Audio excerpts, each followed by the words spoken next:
Being A leader, നിങ്ങളെ time management ശരിക്കും ഞങ്ങൾ അത്ഭുതപ്പെട്ടിട്ടുണ്ട്. ഫിറോസ്, നമ്മളൊക്കെ പലപ്പോഴും അതിന് പേരിൽ നിങ്ങളൊക്കെ ചീറ്റിങ് വരും. നിങ്ങൾ പറഞ്ഞ സമയത്തിന് എത്താൻ പറ്റില്ല. നിങ്ങളെ 10 മണി എന്ന് പറഞ്ഞാൽ 9:59. ഇപ്പൊ നിങ്ങളൊരു സീനിയർ ലീഡർ എന്ന നിലയിൽ ഈ മൾട്ടി ടാസ്കിങ് ചെയ്യുന്നതിനിടയിൽ എങ്ങനെയാണ് ഈ ടൈം മാനേജ് ചെയ്യുന്ന ഒരു ചോദ്യം. രണ്ടാമത്തെ ചോദ്യം, ഇപ്പോൾ യൂത്ത് ലീഗ് എന്ന് പറയുമ്പോൾ IUML ഒരു സെക്കൻഡ് ലെയർ ലീഡർഷിപ്പാണ്. അപ്പൊ നിങ്ങളുടെ ഇത്ര കാലമുള്ള ഒരു ലീഡർഷിപ്പ് വിസ്ഡത്തിൽ ഒരു കീവേഡ് ലീഗിന്റെ നെക്സ്റ്റ് ജനറേഷനോട് നിങ്ങളുടെ അനുഭവം വെച്ചിട്ട് ഒരു കീവേഡ് പറയുകയാണെങ്കിൽ എന്തായിരിക്കും അത്? അങ്ങനെ 2 ചോദ്യമാണ്. ഈ യൂത്ത് മാനിഫെസ്റ്റോ പ്രൊപ്പോസൽസ് ആണ്. അല്ല, ടൈം മാനേജ്മെന്റ് ആണല്ലോ കീവേഡായി പ്രതീക്ഷിക്കുന്നതല്ലേ.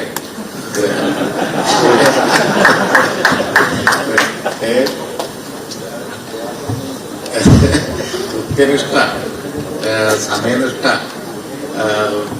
മനുഷ്യന്റെ ജീവിതത്തിലെ സക്സസിനുള്ള ഒരു വലിയ ചവിട്ടുപടി തന്നെയാണ്, യാതൊരു സംശയവും. കാരണം കാത്തിരിക്കുന്ന ആളുകളെ കുറിച്ചുള്ളതുകൊണ്ടല്ല, ഒരുപാട് കാര്യങ്ങൾ എല്ലാവർക്കും തന്നെ സാധിച്ചോളുന്നില്ല. ടൈം മാനേജ്മെന്റ് ജീവിത സാഹചര്യം കൊണ്ട് പറ്റാത്തവരുണ്ട്.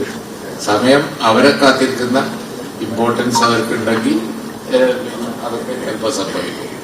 പക്ഷേ നമ്മൾ ഒരുപാട് കാര്യങ്ങൾ ചെയ്ത് ഒരുപാട് കാര്യങ്ങളിൽ സക്സസ് ആവണം എന്നുണ്ടെങ്കിൽ സമയം വളരെ കുറവാണ്. മനുഷ്യന് പൊതുവെ ആയുസ് വളരെ കുറവാണല്ലോ.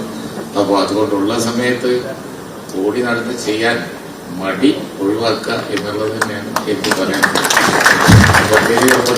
രാവിലത്തെ ഒരു ഓട്ടമുണ്ട്.